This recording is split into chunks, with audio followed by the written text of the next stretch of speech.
Hello, welcome back to Longevity and Muscle Building, Part 3. In Part 1, I talked about muscles, the basics of muscle building, and why muscle tissue is so unique relative to our longevity. In Part 2, I gave you tips on how to recover from and manage injuries. And today, I'm going to share with you routines to start thinking about, planning for, and practicing in terms of an Ayurvedic lens on healthy, sustainable muscle building. I think the first thing that I want to talk about is finding the right intensity of your workout. Now, for different mind body types, there are going to be different ratios of what I think most of us agree are the three main components of any kind of health or fitness routine physically, which is stretching, strength training, and cardio.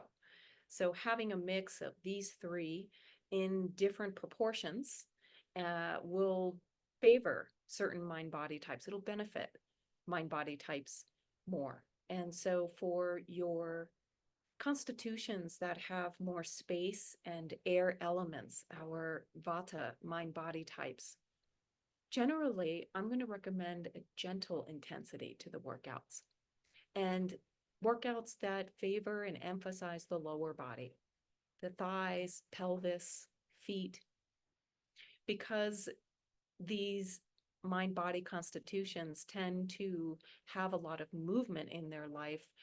We recommend in Ayurveda that your exercise routines and muscle building first prioritize strength training and stretching over cardio, where in Ayurveda generally, your workouts for all mind body types should only be up until the point of a light perspiration on the forehead, not drenched in sweat. That would be considered excessive. And I think that's the toughest challenge for most Westerners when they begin an Ayurveda practice is the restraint part, especially when we are talking about our workouts, where that tends to be a vent for lots of us with our stress and things that are making us unhappy. And so we tend to want to go into our workouts with this warrior fury like mentality. And really, in the game of longevity, that's no bueno. So, for the mind body types that are vata, we would generally favor activities more slow flow, restorative yoga, a slow flow yoga class, Tai Chi, Qigong, Pilates, and just simply walking are great recommended ways for those mind body types to sustainably build muscle. For the body types that have more fire element in them, our pitta mind body types in Ayurveda, the intensity of your workouts is going to be a little bit more moderate and only working out at 75% capacity. There tends to be a natural intensity and competitive edge to those mind body types that are of the pitta constitution. And it can dry out those tissues. The flame is too hot. And again, we in the game of longevity, we want to bring all the doshas a little bit closer to the warm and moist range where life thrives. So for pitta constitutions, the intensity will be moderate in the beginning and then gently taper off. And so workout intensity starts more up here for our fire mind body types and then tapers off, where our vata mind body types is going to be more of a gradual curve, but nothing too steep or dramatic. So the kind of exercises or movement patterns that really benefit those fire mind body types are going to be a lot of water activities, swimming. I'm a stand-up paddleboarder and former lifeguard and swim instructor, so I love being in the water. Um, Things like cycling and racket sports are also great for those fire mind body types, particularly because of the types of movement I'm also a tennis player. And if you haven't already figured out or guessed by now, Pitta is one of my dominant constitutions. And so with that intensity, I love getting out on the court and having something to smash. But the short bursts of sprinting, using those fast twitch muscle fibers, the changing of direction, the rotation of the spine with racket sports are what make it, in particular, a high, a highly favored activity and sport for longevity. But if you're not a tennis player, no problem. Find your workout, but dial it back to about 75% capacity. You naturally already have a tendency to overdo it. Culturally, we have a tendency to overdo it. So that's for Pitta mind body types. For our earth body types, our Kapha people, those are going to be able to withstand, and Ayurveda would recommend the greatest intensity in the workout. This is where Kaphas should be prioritizing cardio first, stretching second, and strength training last. Because the earth element is already pretty dominant in these constitution types, there's a natural stability and endurance and quality of strength inherently in the tissues as compared to the other constitution types. So activities that are much more cardio based and vigorous, things like hiking, Zumba, running, rock climbing, CrossFit, Taibo, boxing, martial arts. Kapha is my other dominant mind body type, and I'm a former competitive martial artist. I practiced Taekwondo for a number of years. And so, depending on your mind body type, and if you're not sure which mind body type you are, go to my website at rasa-yana.com under the resources tab and fill out the dosha questionnaire and find out what your natural tendencies are and which way you tend to lean in these types of qualities and characteristics. I think that once you have determined what your favorite activity is, and you likely already know that, right? We know what we like to do and what we have natural aversions for. The next kind of piece of that is getting your rhythm. How frequently are you going to be moving the body? And for sustainable muscle building, generally, we want to be doing some form of strength training 3 to 5 days a week. That can be with body weight and using gravity on things like Pilates or on a Pilates reformer. You can also use weights. Resistance bands are also quite popular and favored for steady muscle building. And once you have your preferred activity figured out, you need to figure out your schedule. And again, that is a really challenging thing to do in our modern Western lives. So while I'm going through these routines rather quickly today, I do want to acknowledge that these are life skills, and they often take people many months, if not years, to master. But I'm hoping to help accelerate that process for you with this series and offer some of my knowledge to you to get a quick start. So once you figure out your schedule so that you can work out 3 to 5 times a week, then you can vary which kind of, even within the week, your level of intensity. Maybe Monday is going to be more challenging than your Wednesday and Thursday. And I use the book Body Thrive by Kate Stillman in my Alchemy Club to talk about habit and identity evolution of the yogis. And I've got some great, she's got some great resources in that book on how to construct workout in the 5-7 days that you have to really benefit your body type. It's important that we're not working out every single day. It's important that we're not working out during our menses. It's important that we're not working out during hot weather. these are all kind of ways that we can go wrong in our full-hearted attempts to get more movement and health and vitality in our lives.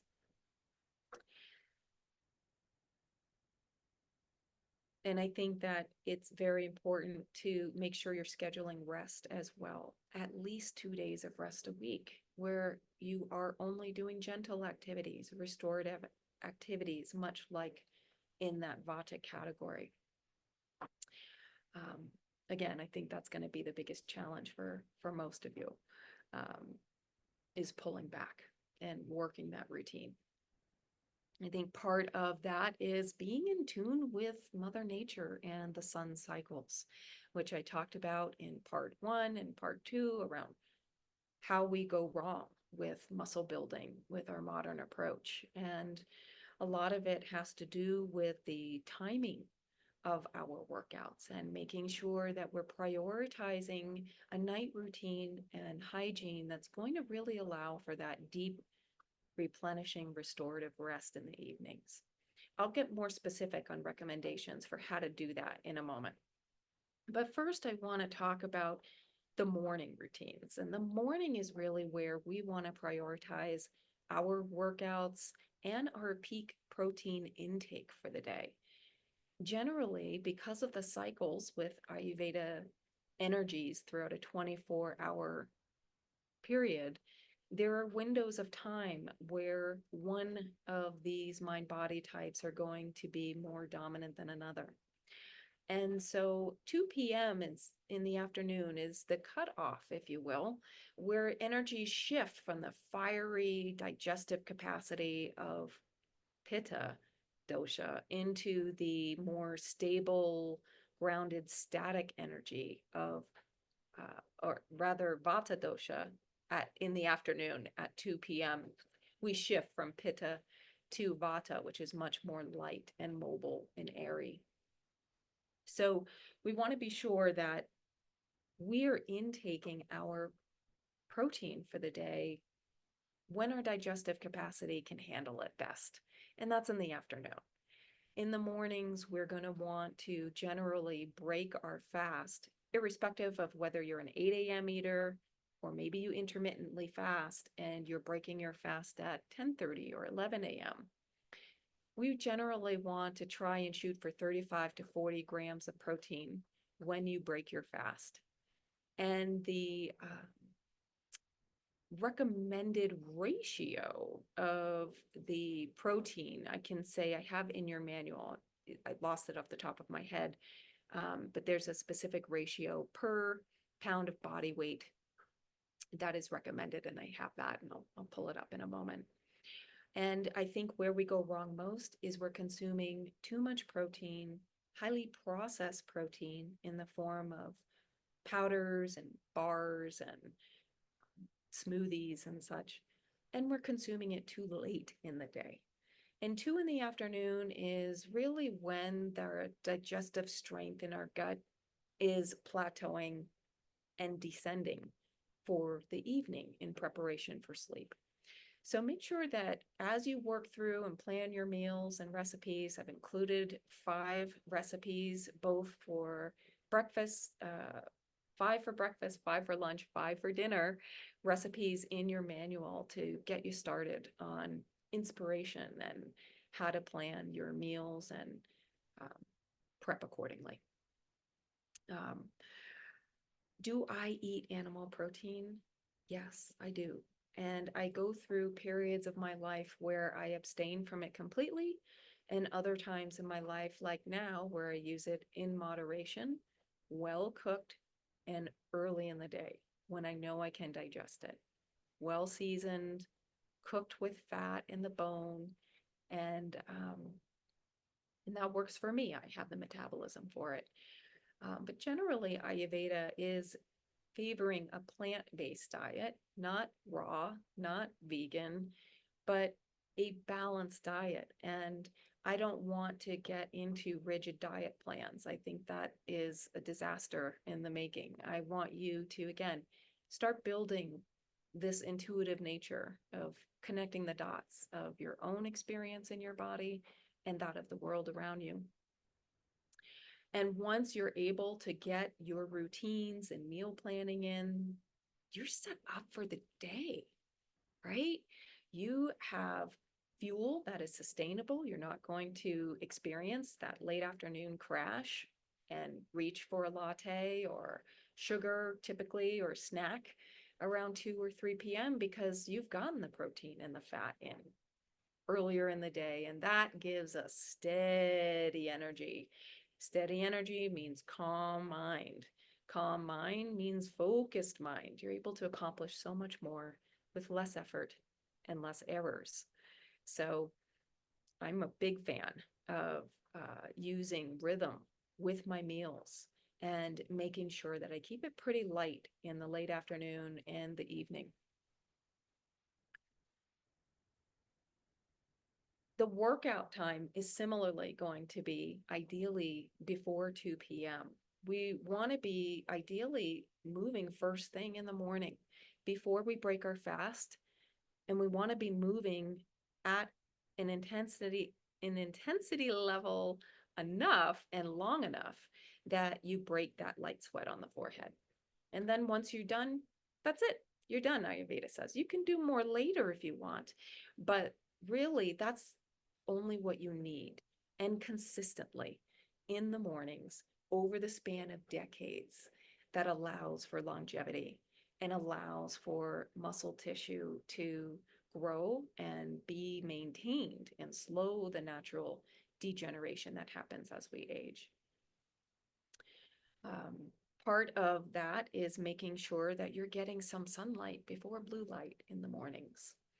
Right now, I'm recording this in the just about the fall equinox of 2024, and sunrise right now is 6:20 in the morning where I am, and it's something special to be alert and awake in the morning and watch the sunrise every day. And it is a practice that, again, requires mastery over your time and schedule, requires the ability to pull back and prioritize deep sleep and a good night hygiene. These things take time. But once you're able to practice and lock that in and automate those habits and these routines, you will experience ease like you never have before. That I promise you.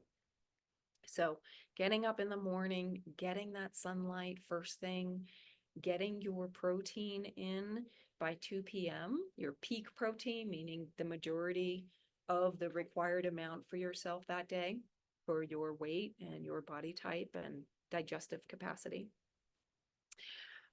Also, an oil massage is wonderful to do in the morning, and that's a standard daily practice in Ayurveda, is to massage the body with warm sesame seed or a light almond or coconut oil in warmer months in the morning and get that lymph moving, connect with the body, nourish the cells on a deep, deep level, and then start your day with this coat of armor, if you will, to protect you energetically from leaking out your life force unnecessarily and from some of life's stickiness, if you will. It's not going to stick to you when you have oil routinely on your skin.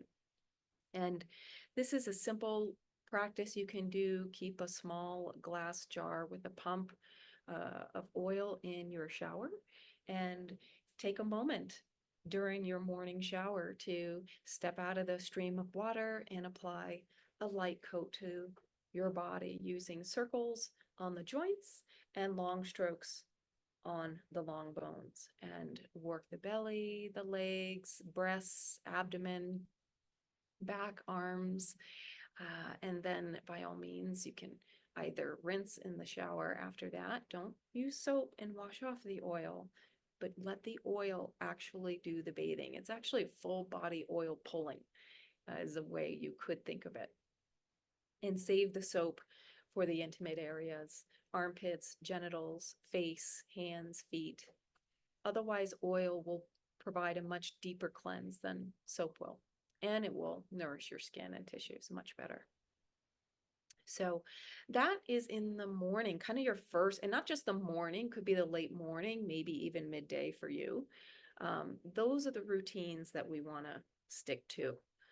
And then in the late afternoon and evening, we're really going to be starting our process for dialing it down and getting good sleep. I've got a flow chart in your manual. I'll share my screen here so we can walk you through it. And I think that the first part of establishing a really good night hygiene is to work your dinner time back so that it's earlier and earlier and earlier in the day. So that ideally you're finished eating for the day by 6 p.m. Yes, I know that's really hard to do in a modern Western lifestyle with our commutes, with our jobs, but you work it. You work that routine, you find a rhythm that works for you, and then you'll find you'll be able to digest your food a lot better and sleep well because your body doesn't have to allocate its energy to digesting food in the gut. It can digest the day in the mind and also process all the environmental toxins and residue quite literally of the day. Um, so I will leave it at that. Let me pull up what I meant to pull up earlier, which is the ratio. Yeah, I apologize. I just don't want to spend time flipping through the manual page by page. You can do that in your own time, but it is there. And you can use the pantry list and the many recipes that I provided for you to get started. But once you have that early dinner, then your body is going to be ready when it's time to go to sleep. So once you've worked back to your dinner, closer to finishing around 6 p.m., if not even earlier, your next recommendation would be to do something just for the pleasure of it, for the joy of it. Is there a hobby or an activity that you enjoy doing that you often feel you just don't have enough time for? Plan to do that after you have finished your evening meal. And when you get mastery of having earlier meals, and maybe you're finishing meals by 5 or by 4 or 4:30 one day, you'll find you have a lot more time in the evening to connect with loved ones, to reconnect with hobbies and interests outside of our work commitments and other obligations in life. So that's step 2. Step 3 is to then do something really nice for your body. This could be a warm bath. This might be a 10-minute foam or massage ball rolling session. It could be a massage, whether you give yourself one or you get a professional one, or maybe a loved one offers you a massage. You can also practice yoga, do some gentle stretching, or any contemplative practices, journaling, breath work, meditation, all different kinds of things to do to nourish the body in a way that is going to kind of catch the momentum of the day because you've already started the process earlier by allocating energy for your food and gut to digest, allocating time for the heart and soul to connect with things that really nourish you on a deep level, on a soul level, and then be able to take care of your tissues physically.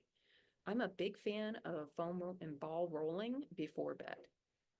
It is a self-myofascial release and very effective at not only reducing the amount of tension in my body so I can actually sleep in a comfortable position, but also grounding me back in my body by literally touching and applying compressive force. And that is wonderful before bed because oftentimes the mind is racing and we're up here in air and space elements, and having an activity that connects you with your physical body brings that energy back down to earth and allows that natural heaviness that usually kicks in the early evening between the hours of 6 to 8 p.m., cueing that it's time for rest. And that is your fourth step, is to pay attention to the cues and listen for signs of fatigue. Take a moment right now to write down in your workbook a few ways your body communicates fatigue at the end of the day. That way you'll know it and you won't miss it when the body is communicating to you. And then your fifth and final step is to make a choice, to make a decision whether you're going to prioritize deep breaths and listen to those cues and requests and shut it down and go to bed. Or if you're going to push past 10 p.m., which is the absolute latest that we recommend in Ayurveda for lights out, then you're borrowing that energy from tomorrow for today. And that is not a game that you can win in the game of longevity. So those are my recommendations for the evening and prioritizing some deep, deep sleep. So finding your right intensity, the right activity, movement, primal movements are great as well. In your workbook, I talk about 5 different ways to crawl. And primal movements like swinging on monkey bars and hanging on ropes and twisting the body in unique ways on a foam roller or in a yoga trapeze. These are really unique 3-dimensional ways of manipulating the soft tissue that initiates a very specific regenerative response in the body. I talked about different areas of the body before in injuries. I'll talk about them again. We have this connective tissue of fascia throughout the entire body. This wraps around every muscle fiber, bundle, bone, nerve, blood vessel. It is a 3-dimensional web that allows to transmit force. And tendons only take about a third of the force in movement and blunt force trauma. Fascia, this systemic web in the entire body, is what takes the rest of it and communicates with other systems in the body based on those biomechanical forces provided. So rolling on a ball in a certain area of the body, like the quad or the hamstring, will have a very different effect than sliding off a ball on the low back, where there's a broad sheet of that connective tissue, very different from rolling on a hamstring or a quadricep. I talk about this in more detail in my Alchemy Club, where I teach a whole library of how to ball roll for each section. But I think you could just start easily with your own sensory perception and exploration and curiosity by taking the time, whether it's in the early morning or part of your evening routine, to simply allow yourself to be still and lay down and allow the gravity and body weight to sink into these tools and release a lot of tension for you. I think that fascial health is one of the biggest components that is overlooked in healthcare, and that's changing in recent years. I follow experts like Tom Myers, Gil Hedley, who else? There are others. Ida Rolf is one of the original myofascial experts that is the kind of the creator of the Rolfing method, a very deep rehabilitation of that fascia and soft tissue. And there are other bodywork modalities as well. I'm also a massage therapist, and I'll use kinesio tape or cupping as a means to stretch that fascia and connective tissue. Alternatively, I can use deep pressure and warm stones to allow a different kind of biomechanical force on the tissues and elicit that regenerative response based on the role of that tissue. So that's a little, that tissue, fascia, is connective tissue. It's different from skeletal muscle, but it's important to mention because it's so integrated with muscle tissue. with nerve tissue, with every tissue in the body, which is why we're understanding more and more about its role and its impact on our health and well-being. When we become too dry, too brittle, too static, quite honestly, it shows in the fascia. And these are routines and ways that you can build a very pliable and responsive connective tissue so that your muscle tissue can then thrive as well. I hope these routines help you. Have a crack at it. And if you want to learn more or have a private chat with me about ways that I might be able to help you reach your muscle building goals or your longevity goals, be sure to use the resources and links in your manual for a free chat with me, and we'll talk about your goals and whether or not my offerings are the right fit for you. Be well.